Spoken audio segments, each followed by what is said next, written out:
Good student, you are welcome back to the second part of the lesson, the address. Let us start.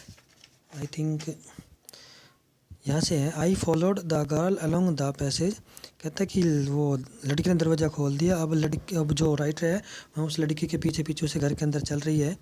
N old fashion iron Hanukkah candle holder hung next to a mirror. कहता कि एक दर्पण के बाद में एक Hanukkah नाम का कैंडल स्टिक रखा हुआ है, लोहे का जो बना हुआ है। We never used it because it was much more cumbersome. कहता है राइटर कहती है कि हमने इसको कभी भी यूज नहीं किया क्योंकि अधिक संकटदायक था, कम्बरसम था। देन सिंगल कैंडलस्टिक एक सिंगल कैंडलस्टिक की अपेक्षा। Won't you sit down asked the girl. उस लड़की ने पूछा क्या तुम बैठोगी नहीं। She held open the door of the living room. उसने बैठा का दरवाजा खुला ही रखा। And I went inside past her. मैं उसके सामने से जो अंदर गई। आई स्टॉप्ड, मैं रुक गई। हॉरिफाइड, घबरा गई। आई वॉज इन रूम, मैं एक कमरे में थी। आई न्यू, मैं जानती थी। एंड डिड नॉट नो, और नहीं जानती थी। I found my self in the midst of things. मैंने अपने आप को उन वस्तुओं के बीच में पाया। I did not want to see again, जिसको मैं दोबारा नहीं देखना चाहती थी। बट विच ओप्रेस्ड मी, लेकिन जिन्होंने मुझे दबाया। इन स्ट्रेंज एटमोसफियर, जिन्होंने मुझे इस विचित्र वातावरण में मुझे दबाया, मेरा विरोध किया, मुझे अपनी याद दिलाई। और because the tasteless way everything was arranged. यही सब चीज़ें मुझे इसलिए अच्छी नहीं लग रही थी, या फिर मतलब ये सब चीज़ें राइटर को इसलिए अच्छी नहीं लग रही थी कि इनको सही तरीके से व्यवस्थित नहीं किया गया था। और because of the ugly furniture of muggy smell, या फिर इसलिए कि जो फर्नीचर था वो भद्दा था और उसमें से स्मेल आ रही थी। दैट हंग देयर, जो वहाँ पड़ा था। आई डोंट नो, मैं नहीं जानती। But I scarcely dare to look around me, लेकिन मैंने मुश्किल से ही अपनी नज़र उठा के चारों तरफ देखने का साहस किया। The girl moved a chair, लड़की वो कुर्सी लेके आई। सेट डाउन, मैं बैठ गई। I stayed at the woollen table cloth, मैंने उस जो टेबल पर उनका जो कपड़ा बना हुआ था उसकी तरफ जो है लेखिका ने एक टक्की देखा। आई रब्ड इट, मैंने इसको मान ला। माई फिंगर्स ग्रू वार्म, मेरी उंगलियां गर्म हो गई। फ्रॉम रबिंग, रगड़ने से। I followed the line of the pattern, मैंने इसकी जो लाइन के पैटर्न को ध्यान से देखा। Somewhere on the edge there should be a burn mark.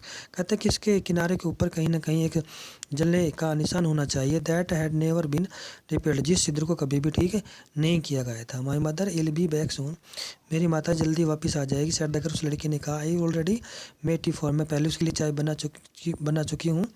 Will you have a cup, क्या तुम एक कप चाय लोगी। थैंक यू, धन्यवाद। अर्थात लेखिका ने चाय ले ली। आई लुक अप, मैंने ऊपर देखा। The girl put cups ready on the tea table, लड़की ने पहले ही टी टेबल के ऊपर कप्स को रख दिए थे। She had a broad back, उसकी चौड़ी कमर थी। जस्ट लाइक हर मदर, बिल्कुल उसकी माँ की तरह। She poured tea from the white pot, उसने सफ़ेद चाय के बर्तन से चाय को डाला। All it had was a white border on the lid. कहते कि चाय के बर्तन के ऊपर एक सुनहरी रंग का बॉर्डर बना हुआ था। आई रिमेंबर, मुझे याद आया। सी ओपन ए बॉक्स, उसने एक डब्बा खोला।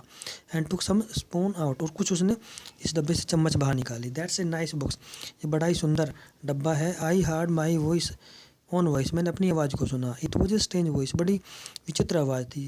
As though each sound was different in this room, मानो कि इस कमरे के अंदर मानो कि ईच साउंड, हर आवाज़, वाज डिफरेंट, मानो कि हर आवाज़ इस कमरे में भिन्न थी। ओ यू नो अबाउट देम, कहता कि अरे तुम इसके बारे में जानते हो। सी टर्न अराउंड, वह मेरी तरफ घूमी। And brought me my T, और मुझे मेरी चाय ला कर दी। सी लाफ्ड, वह हंसी। My mother says it is antique, मेरी माता जी बताती बड़ी प्राचीन है।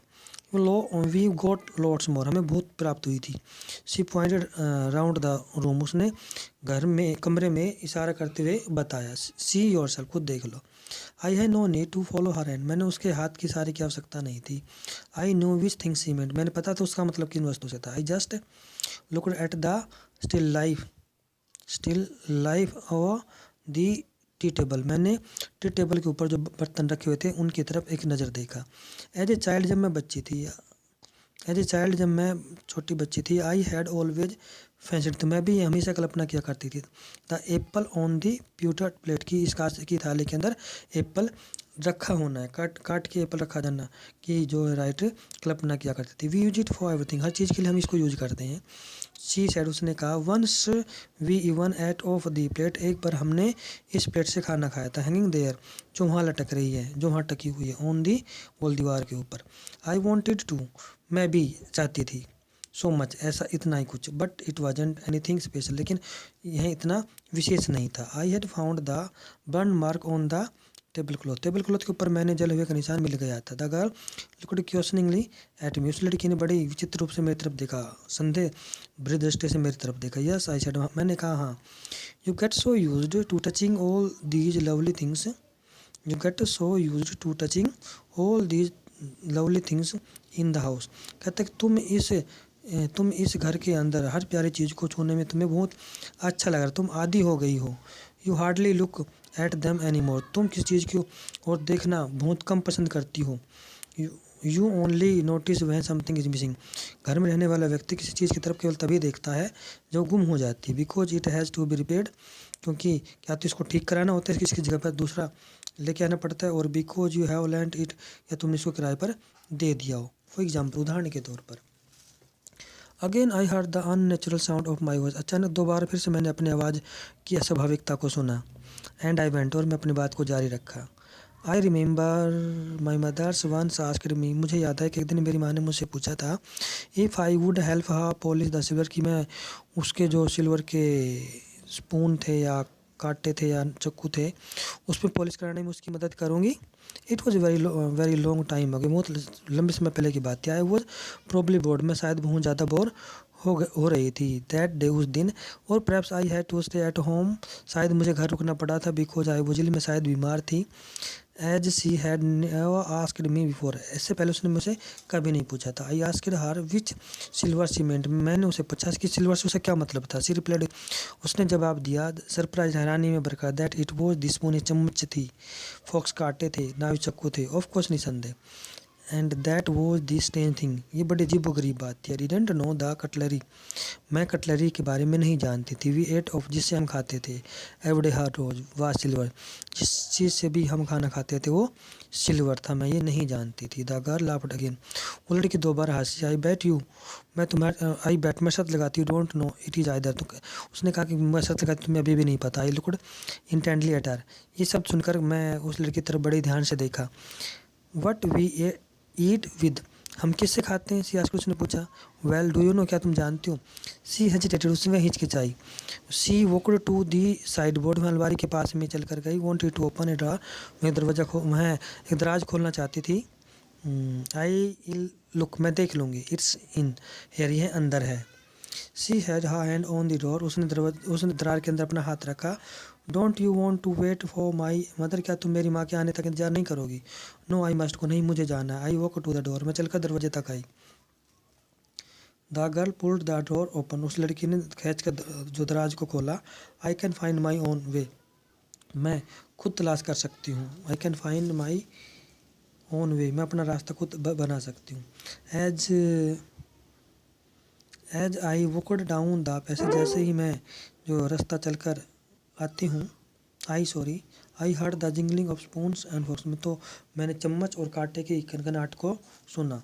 At the corner of the road के कॉर्नर पर। आई लुकड अप, मैंने ऊपर देखा। एट द नेम प्लेट की तरफ। मार्कोनी स्ट्रीट, इट साइड, इसके ऊपर लिखा हुआ था Marconi street. It had been at number 46, ये नंबर 46 पे रहा था। The address was correct, address सही था। But now I didn't want to remember it any more, लेकिन इस एड्रेस को मैं आगे याद नहीं रखना चाहती थी। आई वुडंट गो बैक, में वापस नहीं जाना चाहती थी देर वहाँ पर। Because the object that are linked in your memory with the familiar life of the former type instantly lose their value when severed from them और you see them again in strange surrounding.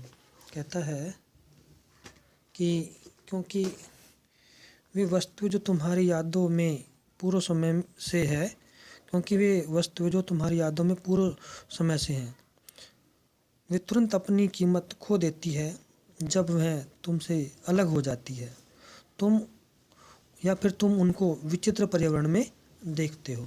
कहने का मतलब क्या है कि जब तक कोई चीज़ यूज में रहती तब तक वो आदमी उनका जो है औचित्य समझता है। और विशेष रूप से तो मैं ये कहना चाहूँगा कि जो चीज़ें इंसान को बुरी याद तक लेके जाती, कष्टदायक यादें दिलाती है, तो उनसे वो इंसान छुटकारा ही पाना चाहता है। तो सेम घटना यहाँ पर जो है राइटर के साथ में घटी, वो जो पुरानी चीज़ें थी लेखिका को उसकी माया और जो कष्टदायक समय को याद दिलाती है, इसलिए लेखिका उनको छोड़कर आ गई। And what should I have done with them, कहता कि मैंने उनका करना भी क्या था। In a small rented room, किराए के एक छोटे से कमरे में, where a stead of black out paper still hung along the window, कहता है कि जहाँ पर काले कागजों के टुकड़े अभी भी खिड़की के पास लटके हुए थे। कहता कि still hung there the window and no more than a handful cutlery, कहता कि मेरे पास मुट्ठी भर कटलरी से ज़्यादा सामान नहीं था। Fitted in a narrow table draw, जो एक छोटी सी जो टेबल की दराज में पड़े हुए थे। I resolve to forget the address, मैंने दृढ़ संकल्प किया इस एड्रेस को भूलने का। So of all the things I had to forget, इसलिए उन सब चीज़ों को भूलना, of all the things I had to forget, कहता कि ये सब चीज़ें जो मैं रखती थी भूलना अच्छा था। That would be the easiest, क्योंकि भूलना सबसे आसान है। कहते कि जिन तमाम चीज़ों को जिन्हें मुझे भूलना था, इस पते को भुला देना सर्वाधिक आसान था। उस पते को भुला देने के बाद जो राइटर है वह हर चीज़ को भुला देती थी भुला दिया उसने। आई थिंक ये चैप्टर आपकी समझ में आ गया होगा। इसके क्वेश्चन आंसर भी कराएंगे अगली वीडियो में। Thanks for watching.